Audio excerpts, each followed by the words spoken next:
Assalamualaikum warahmatullahi wabarakatuh. Perkenalkan, saya Silviana Ayu Pangestika. Di sini saya akan menjelaskan pengertian dari konflik identitas. Konflik berasal dari kata Latin convert yang berarti saling memukul. Sedangkan secara sosiologis, konflik adalah suatu proses sosial antara dua orang atau lebih di mana salah satu pihak berusaha menyingkirkan pihak lain dengan menghancurkannya atau membuatnya tidak berdaya. Konflik dapat diartikan sebagai hubungan antara dua pihak atau lebih yang memiliki tujuan atau kepentingan yang berbeda. Konflik identitas adalah konflik yang terjadi akibat adanya perbedaan kepentingan antar kelompok. Konflik karena perbedaan inilah yang disebut dengan konflik identitas. Salah satu contoh dari konflik identitas adalah konflik antara supporter bola. Kerusuhan antar supporter sepak bola terjadi karena mereka memiliki tujuan untuk mencari masalah terhadap supporter dari tim lain. Dengan terdapatnya masalah akan membuat mereka untuk saling mengolok-olok supporter lain. Kerusuhan antar supporter mengakibatkan perseteruan antar kedua supporter karena mereka berusaha untuk saling menyingkirkan supporter lain. Para supporter memberikan dukungan bagi tim yang sedang bertanding. Mereka menciptakan komunitas-komunitas dan menjalin interaksi sosial untuk memberikan dukungan secara penuh terhadap tim yang didukung agar dapat memenangkan pertandingan tersebut. Hal itulah yang dapat menimbulkan konflik kerusuhan, karena supporter kadang terlalu berlebihan dalam memberikan dukungan terhadap tim pilihannya. Setelah terjadi kerusuhan antar supporter saat dilangsungkannya pertandingan, maka akan terdapat korban yang diakibatkan dari kerusuhan tersebut. Dalam kasus kerusuhan yang terjadi antar supporter sepak bola ini dapat menimbulkan rasa benci bola. Salah satu contoh konflik supporter bola adalah konflik yang terjadi antara supporter Arema dan Persebaya. Yang kedua yaitu penyebab terjadinya konflik antara supporter Arema dan Persebaya. Berikut ini adalah beberapa penyebab terjadinya konflik antar supporter sepak bola. Yang pertama, wasit yang dianggap tidak fair. Wasit sebagai pemimpin dalam pertandingan, apabila ada perilaku yang dianggap tidak fair pada saat pertandingan, menyebabkan penonton merasa kesal ataupun kecewa yang mengakibatkan adanya polemik saat pertandingan ataupun setelah pertandingan. Yang kedua, kekecewaan terhadap pemain yang didukung. Dari kualitas pemain yang didukung tidak memenuhi ekspektasi dari pendukung juga dapat mengakibatkan konflik. Para supporter bisa saja melakukan kekerasan pada pendukung dari tim lawannya karena tim lawan tersebut mengalahkan tim yang ia dukung. Yang ketiga, rasa fanatisme yang berlebihan. Fanatisme itu sudah termasuk dalam hal yang tidak baik. Fanatisme yaitu rasa antusias dan atau ketertarikan yang berlebihan dan memberikan dampak yang buruk bagi orang itu. Sikap fanatik ini dikhawatirkan menimbulkan tindakan-tindakan ekstrem. Sikap fanatik ini menganggap bahwa tim yang ia dukung paling baik dan meremehkan tim lain, bahkan ada juga yang sampai mengolok-olok tim lain. Yang keempat, pengaruh media yang menampilkan adegan kekerasan. Dalam hal ini, media juga berpengaruh dalam adanya kekerasan antar supporter sepak bola.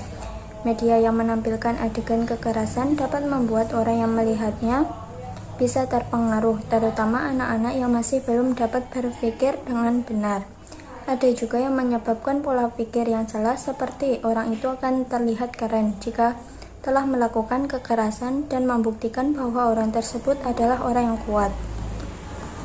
Untuk konflik antar supporter Arema dan Persebaya disebabkan karena yang pertama, sikap fanatisme dan etnosentrisme Aremania dan bonek mania.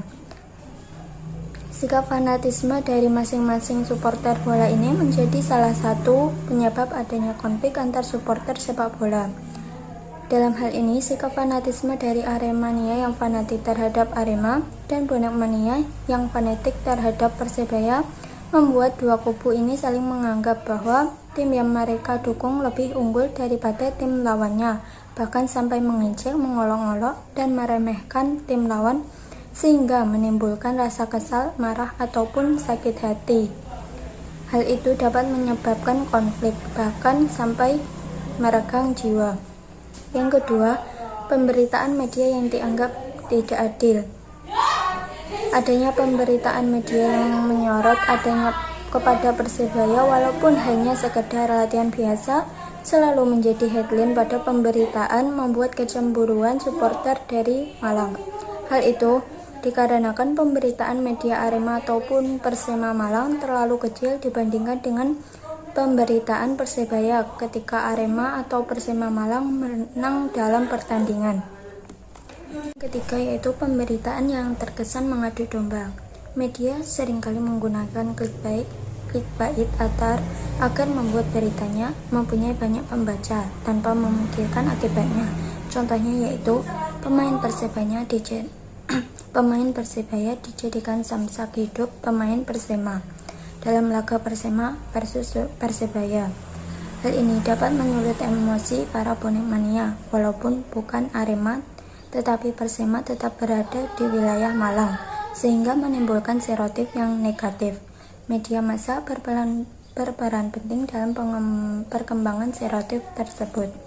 Yang keempat, rasisme dari Aremania ke bonek mania. Pada hal ini terdapat rasisme antara Aremania dan bonek mania melalui lagu-lagu yang merendahkan, mengejek, dan mengolok, bahkan sampai menggunakan kata-kata yang tidak sopan, membuat pendukung dari Persebaya tersulut kemarahan. Akibatnya, konflik dapat bertambah besar. Penyelesaian konflik supporter Arema dan Persebaya.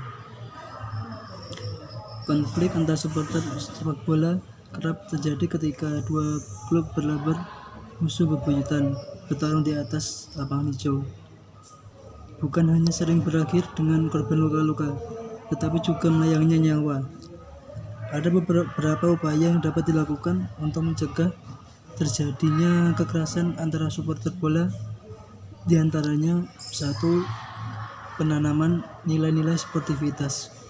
Upaya pencegahan ini dapat dilakukan dengan cara mengedukasi supporter agar tidak mudah terprovokasi. Proses edukasi tersebut dapat dilakukan dengan menanamkan nilai-nilai sportivitas. Nilai-nilai tersebut dapat dibentuk melalui pendidikan.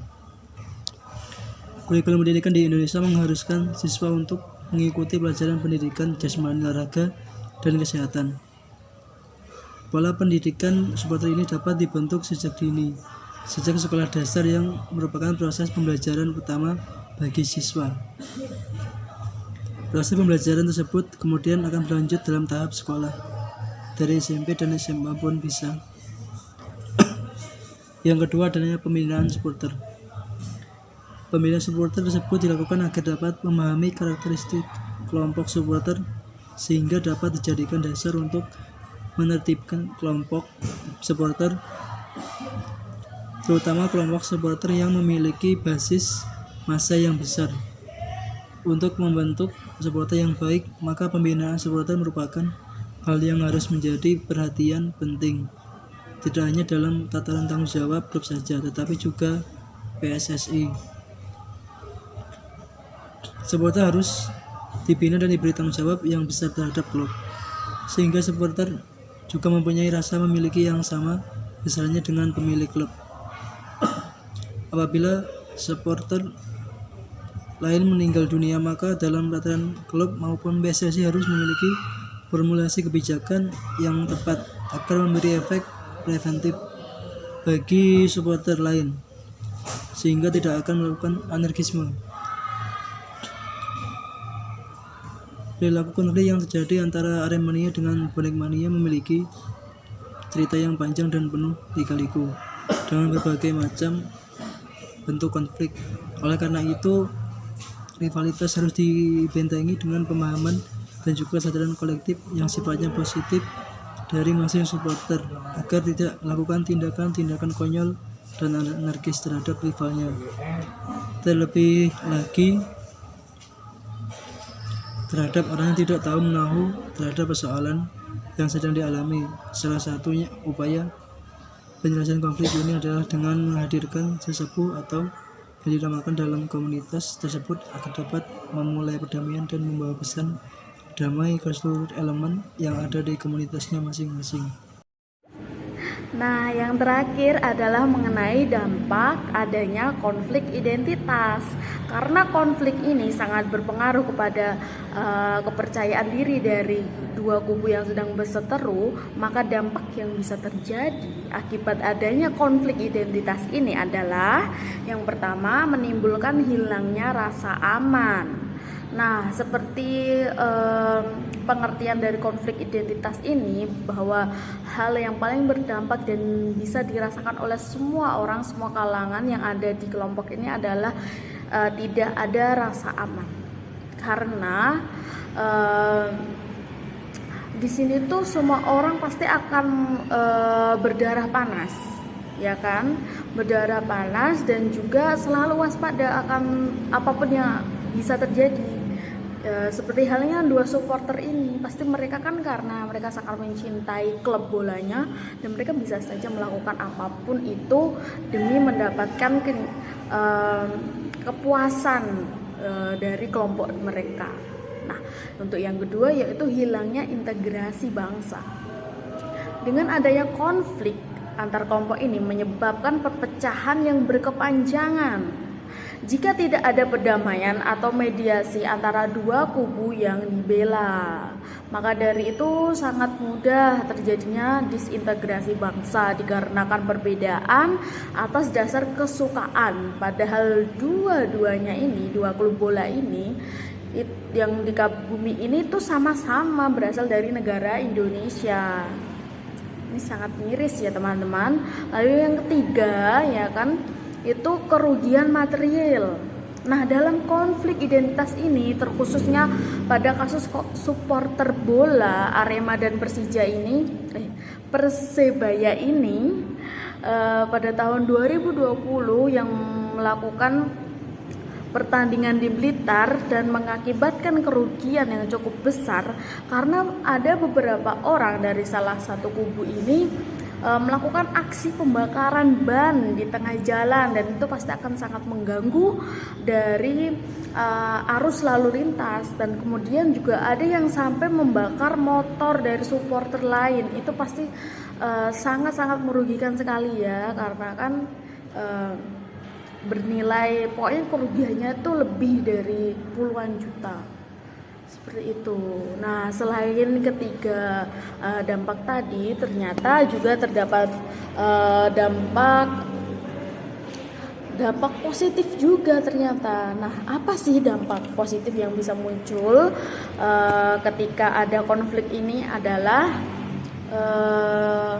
yaitu munculnya semangat, kekompakan, dan semua orang dapat mendominasi atas klub yang disukainya. Jadi tidak ada di sini kayak zaman dahulu harus nunggu ada aba-aba perang baru maju semua. Tapi kalau di sini di konflik identitas ini maka semua orang itu bisa menyerang kapan itu.